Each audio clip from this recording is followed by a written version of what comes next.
What is up guys, Blue as always. Before the video starts here, I just wanted to go ahead and let you guys know that channel memberships are now open. You may be wondering, what are channel memberships? Well, it's basically like a sort of subscription service. You don't have to, of course. It's not like any of my scary stories or anything like that are going behind a paywall. But if you choose to, you can subscribe to the channel in a paid fashion. You can donate either $2, $5, or $10. It will go towards helping to support the channel, getting new equipment, that sort of thing. In addition, if you do decide to join the channel membership, there will be weekly creepypasta readings that I will post for members only. I may release them to the public after a month or two has been up, just so everybody can watch them, but those will be exclusive content for members for a while. That's just for if you decide to donate and support the channel, and you get a little something extra once a week or so. I'll also post blogs and polls and stuff like that to members, so if you feel like supporting the channel, even if it's just $1 or whatever, please give it a consideration. Without further ado though, let's get straight into the stories.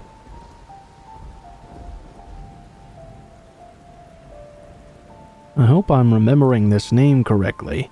It's been many years and I haven't been able to find the website I originally found the information on. However, when I was 14 years old, my friend Jeff came over to my house for a sleepover. Like a lot of 14-year-old boys, although we had tons of things to do, we ended up getting bored pretty quickly. So we decided to play the Bloody Mary game. Now, anyone who has known anything about this game knows that tons of people have given different rules as to how to play. We really believed that it could work, but we knew that in order for it to do so, we'd have to look up the actual rules for the game. So we went online, and we found this really interesting website. And this was back in 2001. The website listed that Bloody Mary wasn't actually the only mirror ghost that could be summoned. They had a list of about 10 different ones. If I recall correctly, the one that we decided to do was called Bloody Ted or Bloody Tim or something. And the reason we went about this was because his method of appearance was different.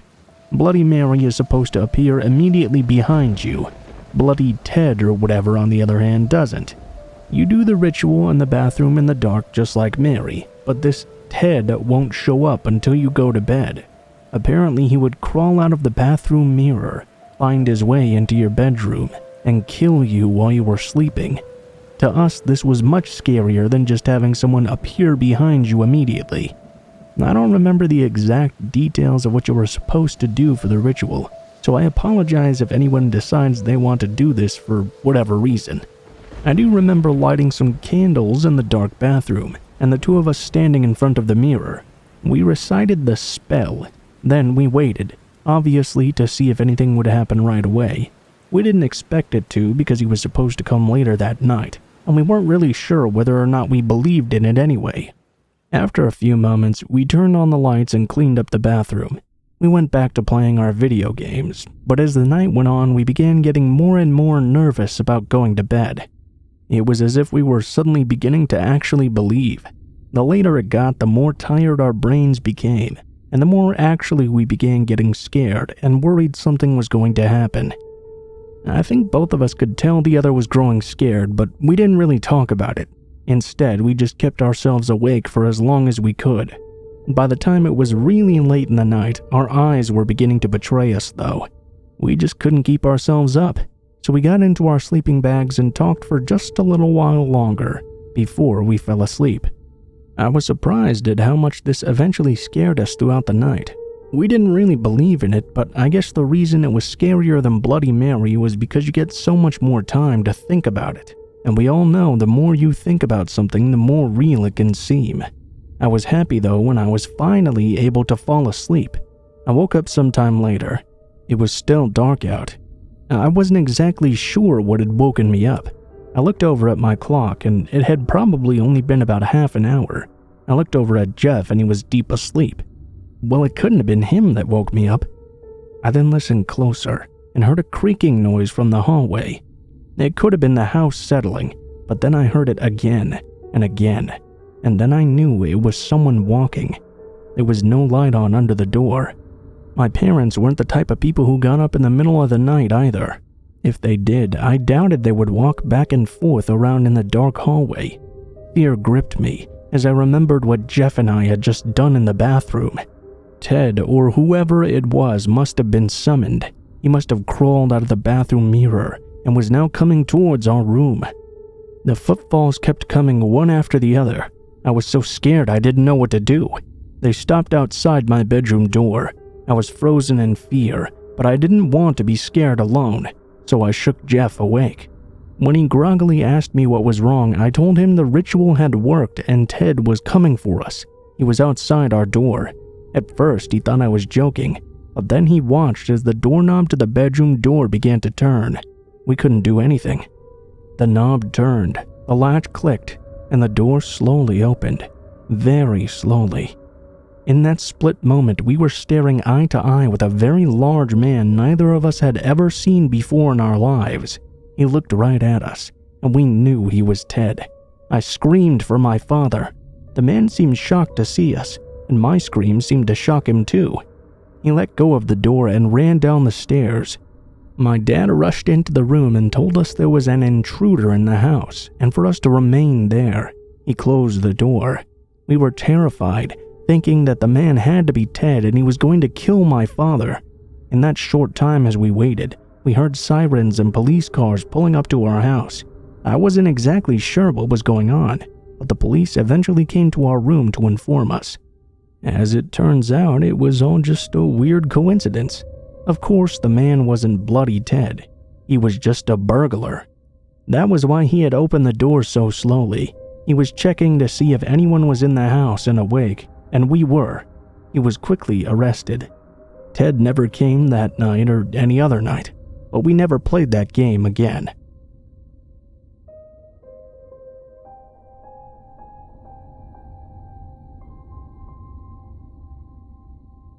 Looking back at my past, I cannot understand for the life of me why I ever liked camping. But when my best friend Joey got a tent from his father, we spent many nights camped out in his backyard. Nowadays, I don't really like the idea of sleeping in a tent. But when I was a kid, it was just the most fun thing. I think Joey and I were 9 or 10 when these sleepovers in the tent first came about. We did them nearly every weekend. During the summer, we'd sometimes be out in the backyard for days. It really felt like camping because the backyard was so large. We'd read comic books, eat junk food, and just about anything else you could imagine. Being young boys, we of course told each other many scary stories as well. When I was 12 years old, I was over at Joey's house for a summer sleepover. Before we went out to the tent, we were hanging out in the kitchen. Joey's older brother came over, and he asked if we were going out into the tent that night. We told him yeah. He told us to be very careful, because the past couple of nights he had been seeing someone creeping around in the forest behind the yard. It was probably nothing though, and he let us know he'd be up late if we needed him. The first thing that most people will think is that he was trying to scare us. That's just kind of what big brothers do. But Joey's big brother Ford wasn't like that at all. He was just a really nice guy, and we were sure he was just sincerely looking out for me and Joey. We went out into the tent. We did our normal thing and kept awake as long as we could. But we were very young and we could only stay awake for so long. I'm not sure when we fell asleep, but I know it was late. I should let you know that there were lights in the backyard too. One shone out by the tent if it was turned on by the house. I wasn't sure how long I had been out, but I was woken up by the light suddenly flipping on. Getting up, I looked around for Joey, only to realize he wasn't there. I thought he probably had to go in the house to go to the bathroom or something. He wasn't exactly the type who'd just pee by a tree. But even if he did go into the house, why did he turn on the light by the tent? I tried to cover my face up with my blanket and go back to sleep. I did not fall asleep though. In fact, I heard some noises and assumed that Joey was coming back to the tent. It sounded like someone walking, but I wasn't exactly sure. I do know that he didn't show up though. And when I was listening, I thought I could hear the noises were coming from behind the tent. I was a bit worried and recalled what Ford had said, but also I was wondering why Joey had been gone for so long. I uncovered my head and looked at the tent wall toward the light. It took a few moments, but I saw a shadow of a person walking next to the tent. The shadow was shaped like a very big man, and he was holding an axe.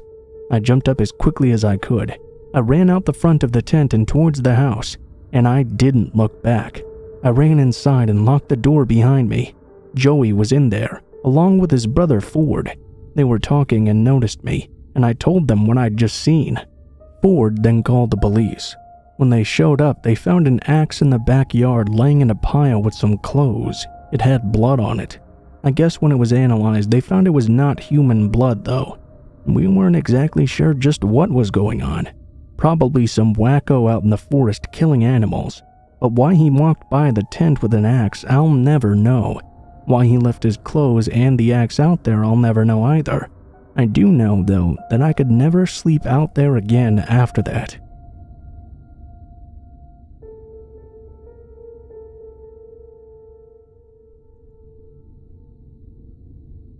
This happened at my friend Keiko's house. She lived outside Osaka in Japan. This is where both of us grew up. Keiko's father worked in Tokyo, and he was almost never home. Her mother was a nurse who worked overnight. Keiko really didn't like being alone in her house at night, so sleepovers were quite common. My parents were okay with me being over there most nights. I've lived in the United States for a while now, and I've noticed many differences in our cultures and beliefs. Our beliefs in the supernatural are a lot more casual than they are in America. Not everyone believes in spirits, I suppose, but it was my experience that most accept the fact that they at least can exist. Anyway, Keiko and I were in the living room watching television. I can't remember what it was that we were watching. All I know is that it was not a scary show, so we weren't exactly sitting around being scared. Early in the night, we heard a knock at Keiko's door. We weren't expecting anyone, so Keiko didn't get up right away. However, when the knock came again, she got up and went to look through the window. No one was at the door. We immediately thought that perhaps it was just some kids playing a mean prank. She came back and we went back to watching our show.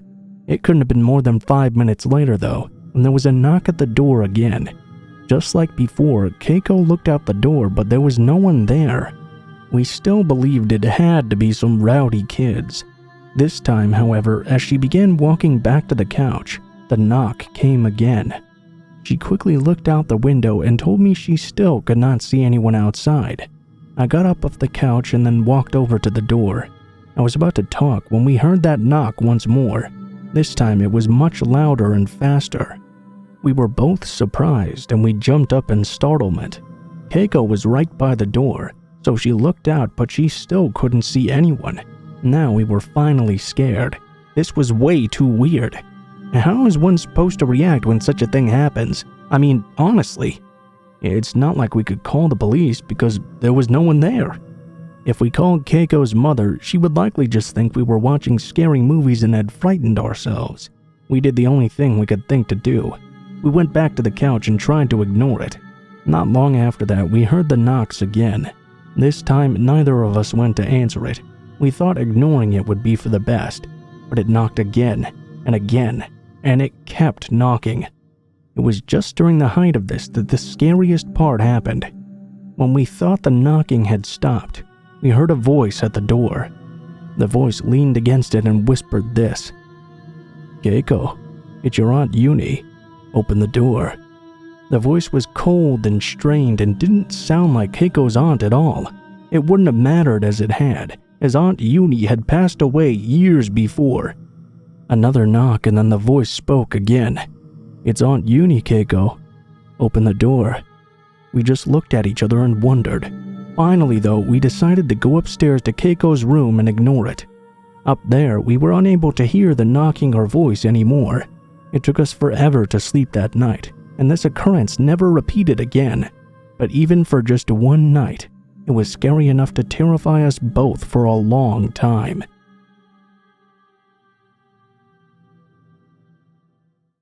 What is up guys, Blue Spooky here as always. Thank you guys so much for watching, especially if you made it this far to the end of the video. If you like the content of this video, please be sure to like, share, comment, and subscribe if you feel so inclined. If you have any thoughts about the stories in this video, or any thoughts about how I can improve the video, please be sure to leave them in the comments below. I always look through all of the comments and I really love reading your guys' feedback. For the stories in this video, I would like to give a special thanks to Killer Orange Cat and all of his subscribers for allowing me to use their stories on my channel. I will leave a link to his channel in the description below the video. Please be sure to check him out. He also does true scary story readings and he is very good at them. If you guys would like to contact me for any reason, or you would like to send in your own story to be read on the channel, please take a look in the description below the video. You will find links to all of my social media, including my Facebook, Google, Twitter, and Gmail accounts. Send me a message on any of those and I will try to get back to you as soon as possible. If you do decide to send me a story to read, please be sure to include in the tagline what the name of the story is if it has one, what type of story it is if it has one, and how you would like to be credited in the description of the video the story appears in. Last but not least guys, I also have 2 other channels I run, one called Darkest Hour where I do monthly documentary videos, and one called Mr. Blue Skies where I do true crime videos at least once a week. If you guys like that kind of content and you like my voice, why not go ahead and check those out? Maybe you'll enjoy the content. Overall though guys, I think that's pretty much it for now, so thank you guys so much for watching, and I hope you guys have a wonderful day.